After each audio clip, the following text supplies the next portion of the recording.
The Matrix is a system, Neo. That system is our enemy. When you're inside, you look around, what do you see? Businessmen, teachers, lawyers, carpenters. Have to understand, most of these people are not ready to be unplugged. And many of them are so inert, so hopelessly dependent on the system that they will fight to protect it. Were you listening to me, Neo? Or were you looking at the woman in the red dress? I was. Look again. Where is it? Hello there, boys and ghouls. Happy Halloween, or the day after. But this treat comes late, and I've been told it's actually bad to come early. Some of you may recall that, like, a year or so ago, Warner Brothers was like, by the way, Snyder fans are all bots, they rigged the elections, they've probably rigged the presidential elections too, and they're the reason the gas is so expensive. They got real silly about it. Well, in part of my book, I reached out to the source listed in the initial report by Humberto Gonzalez, a Maryland professor, and he wasn't studying Snyder fans or the Oscars at all. And the reports that he had been were a lie, and the reports that he had a research team doing anything at all related to Snyder was a lie. And I'll have a link down below where you can read a rough draft of one of the chapters from my book, or part of the chapter, because I'm not going to give it all away, come on. But he's got to make some money, pay some bills. But today, a bit of a bombshell dropped, fellas. Titled, HBO Bosses Used Secret Fake Accounts to Troll TV Critics. I don't know if you can tell where this is going, but people at HBO have been making burner accounts to combat people who don't like what Warner Brothers is doing. The person who exposed all of this started working there in 2015 and has been exposing everything going back to about that far. So, I just want to ask you, do you think this was the only person in the Warner Brothers infrastructure who stooped to this level? And how much more do you think they got away with? Because it was just such an absurd thing, everyone assumed there's no way. There's no way that those really rich, crazy 1%ers who were doing cocaine in their office would be crazy enough to spend all day in a bankrupt studio tweeting at people, telling them that they're wrong about Joss Whedon's version of Justice League. Anyway, so I'll also have a link to this article down below by the Rolling Stone. Feel free to check it out, draw your own conclusions. That's why I'm not saying this definitively proves that every single person I've ever disagreed with was just a Warner Brothers employee. Although it did used to be a running joke amongst me and my friends, like, oh, are you the new Warner Brothers intern that they're forcing to tweet about this, to argue with us? So sorry, I hope you get a promotion soon, or whatever. We made light of it. But yeah, in June 2020, Casey Bloys, HBO's then president of original programming, needed someone to, quote, go on a mission. Basically, they had a TV show that had come out, Perry Mason, and it wasn't getting a lot of positivity. So he said, he texted someone saying, quote, maybe a Twitter user should tweet that that's a pretty blithe response to what soldiers legitimately go through on the battlefield. Do you have a secret handle? Couldn't we say, especially given that it's D-Day, to dismiss a soldier's experience like that seems pretty disrespectful? This must be answered. They needed a, quote, mole at arm's length. Quote, we just need a random to make the point and make her feel bad, talking about the critic that he was beefing with. And the eventual tweet that went out on a burner account was a somewhat elitist take. Is there anything more traumatic for men, and now women, than fighting in a war? Sorry if that seems too convenient for you. And right away, that is, exactly the, tone and condescending moral high-horsing that I see all over Twitter. Bloys and McAfee, two Warner Brothers CEOs, started using what they called, quote, a secret army to fire back at criticisms on Twitter. The HBO execs would respond with snarky responses from fake Twitter accounts, dropping pro-HBO comments on trade publication stories. HBO didn't even, by the way, when they were confronted, HBO didn't dispute the legitimacy of the fact that this was done. According to Rolling Stone, they checked the metadata with the messages and confirmed that they all came from phones that do, in fact, correlate to Warner Brothers HBO. But this is all part of a lawsuit, a wrongful termination lawsuit, and this was evidence in it from someone named Tamori, which is a great last name. Sully Tamori, great name, very good. Joined HBO in 2015, moved up throughout 2017 and 2021, working on The Idol, was harassed, faced retaliation for discrimination after disclosing a mental health diagnosis to his bosses. Never tell your bosses that type of stuff, by the way. If it's not something that could get you potentially disability at the workplace, like an injury that they need to be aware of because it pertains to the work, do not tell them, because companies will act like they're your friend. They are not. Do not trust them. However, here's another quote. Casey's looking for a tweeter. He's mad at Alan Sepinwall. Can our secret operative please tweet at Alan's review? Alan is always predictably safe and scared in his opinions. And then we have to delete this chain, right? OMG, I just got scared. LOL.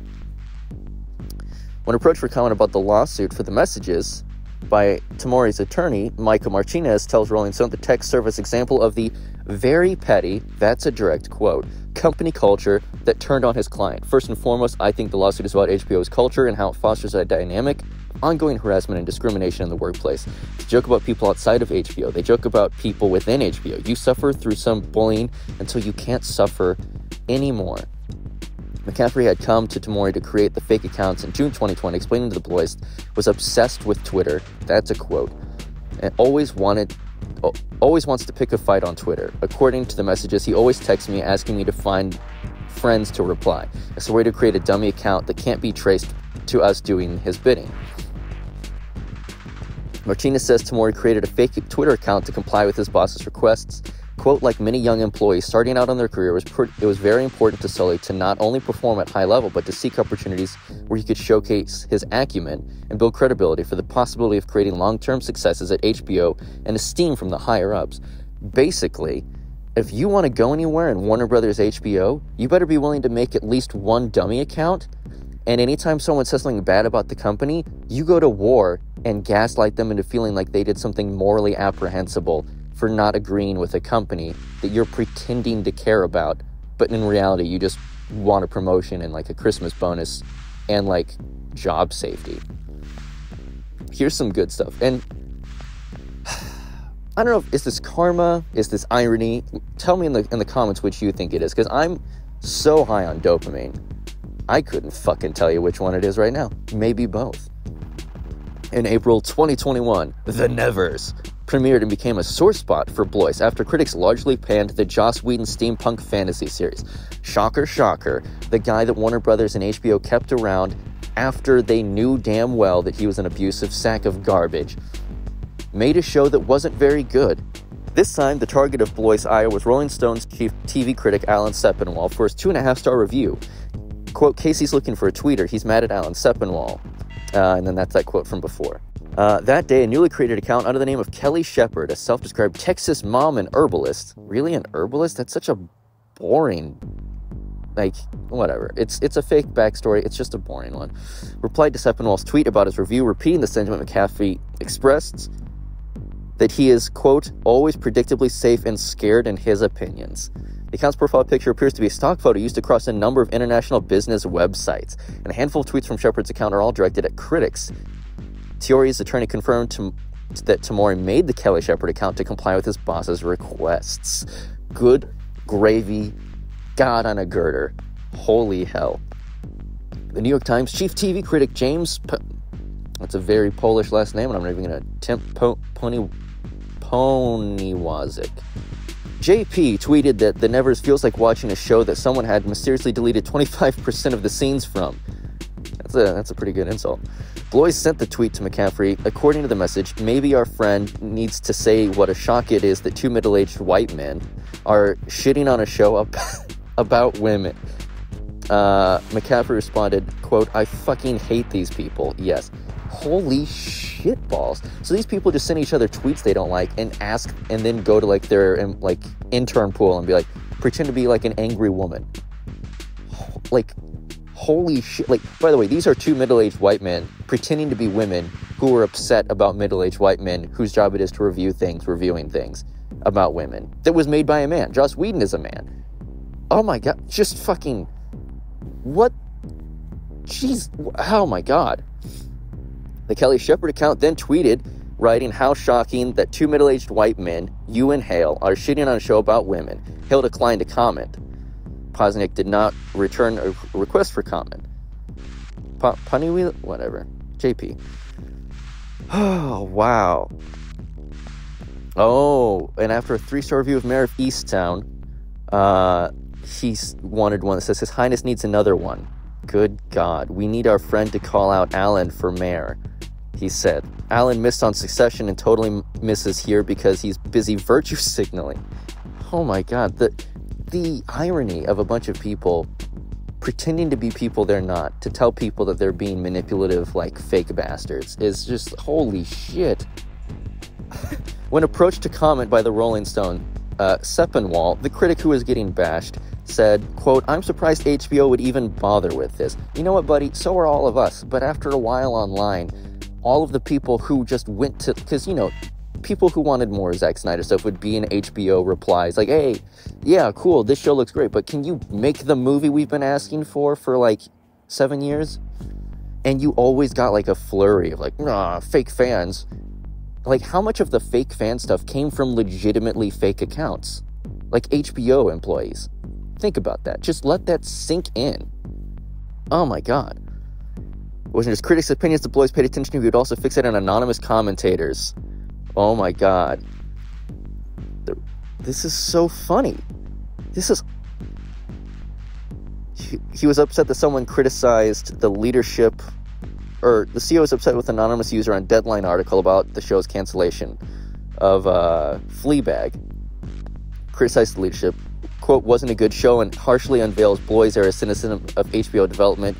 Try making a show that can actually inspire people. Great TV doesn't have to be ugly," the user wrote. Quote, "How dare someone write that? 2 exclamation points. He's big mad." Quote, "I want to say something along the lines of, LOL, okay, they're just counting their Emmys or something like that." Later suggested maybe we say we must have passed on their development and they're bitter. Does that not sound like exactly like the type of users you see defending like Warner Brothers and HBO all over the internet? Like, this is like finding out that there have been Russians in America the whole time, and like their sleeper KGB agents have just been trying to report back to the USSR. Like, this feels like a spy thriller, but for really dumb shit like movie ratings. Oh my God, this is like the dumbest spy thriller. Days after the run post, Bloys once again needed help. The announcement of Bridget Everett's new comedy series, Somebody Somewhere, was receiving mean comments online. Can our friend post? Someone actually says we went downhill after HBO's former president of programming, Michael Lombardo, left. Please have them post, "Hi, Dave Levine. HBO seems just fine. Thanks." So all of those, DC has never been better, real fans are eating good. How many of those narratives were started by these fake accounts and then just parroted by like the smooth brains out there who they'll just go with the flow, right? Like, as soon as there's enough of like a big group of people. Oh my God. Quote, "The future is Bloys." So all of those like, no, we run with gun accounts. And by the way, there's another thing.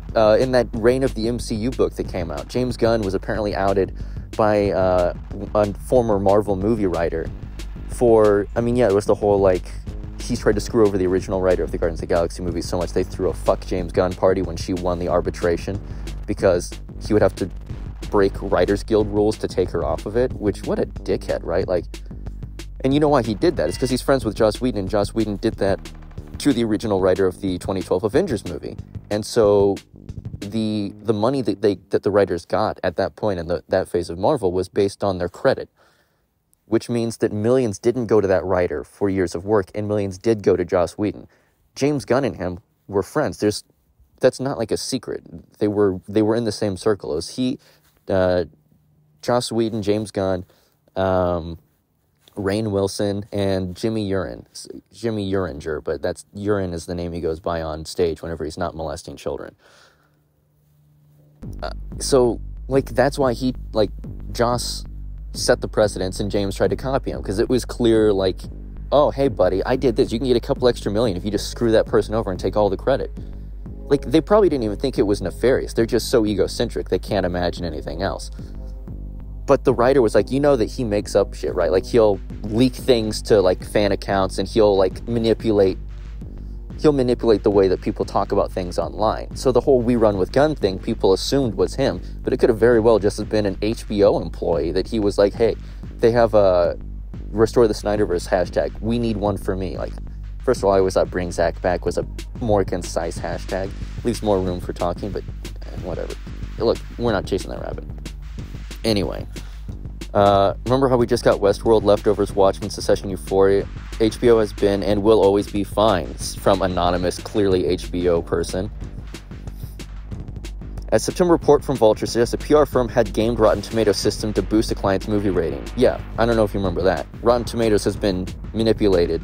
It's not only a broken system that's aggregate, doesn't even work the way that medians are supposed to whenever it comes to score compiling, which you learned in like middle school, but it's been proven that PR firms were paying for positive reviews on some things, and who's to say they weren't paying for negative reviews on the other? Remember that 2016's Batman vs. Superman was inundated with bot accounts repeating the same insult over and over again prior to release to create negative buzz. That's a real thing. I don't have to revise that. We have the screenshots, and those accounts are still out there. They're not Snyder haters. They're bot accounts that can be paid for to say whatever you want. And we always said maybe it was Jeff Johns, maybe it was someone who wanted Zach's job. But, you know, saying that he has means and all that and motive doesn't mean that he did it. But now you see everyone around him doing it, and you start to ask yourself, oh, so did he just ask other people what they were doing and copy their homework? Draw your own conclusion. Fake accounts and petty tweets are a small part of a wider lawsuit that's being brought towards HBO, alleging that they were harassed. I don't know even how to close this out. Look, this is great news because it's information. It allows people to draw their own conclusion, and it shines a light into the inner workings of a studio. David Ayer said on his interview with John Bernthal on the Real Ones podcast that working at Warner Brothers was like Game of Thrones because there's so many intercompany factions that are fighting each other that you'll get screwed over in the politics of two other people fighting, and that's what happened to his movie. It's their movie. Yeah, but somebody knows what the real score is there. But it's like they never tested my cut, and the thing is, I have it. I fucking have a copy of it, right? And if I didn't, oh my god, because everyone I've shown the cut has the same reaction, rage. Yeah.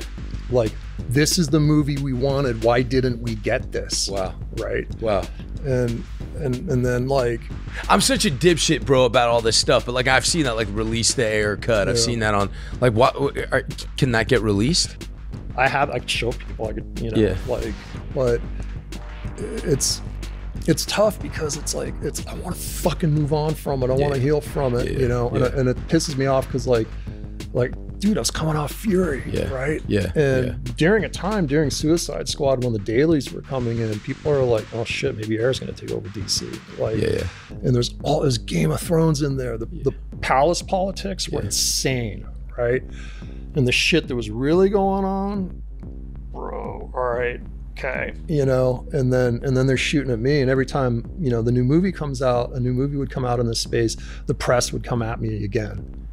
Right, over like that's what became so fucked up is I became a talking point inside of the marketing for these other projects in a negative way, and I'm sitting there like, what is happening? You know, it's like it's.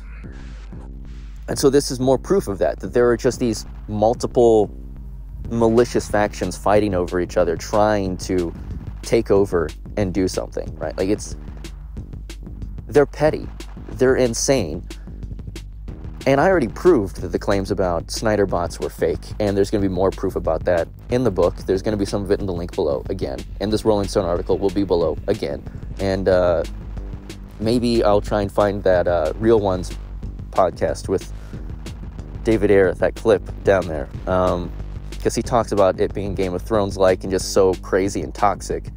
Yeah, it clearly was. They're that petty. They're forcing their like new hires to run like gatekeeping fanboy accounts that defend the honor of Warner Brothers and HBO against anyone who just doesn't like a product. So people have been manipulated this whole time. How many people do you think that like you've seen online either were a Warner Brothers employee or just were trying to go with the flow, but the flow was just a bunch of Warner Brothers employees acting like that was the common consensus. It's so ridiculous. Like, herd mentality is a real thing, and they manipulated it. They gamed it. And they had group chats to figure out how they would manipulate it and fine-tune their snarky, accusatory tweets. It's insane, right? Like, these are middle-aged men sitting around in a Warner Brothers office, watching their profit margin shrink, watching their debt rise, and their top priority isn't to make better content, it's to convince you that you should like bad content. That's why their business is failing. I'm glad that this is out there, but it does mean I have to go back and revise like several of my chapters in the book in order, whenever I allude to the things that have been done in the past, this has to be added as a sentence or a paragraph depending on the context of the situation. Specifically, the chapter Botman v Superman is going to heavily feature this with small allusions to it in other chapters. That way, if there's just topics you like, you don't have to read this whole book in order. You can kind of hop around and find the stuff that you find most entertaining.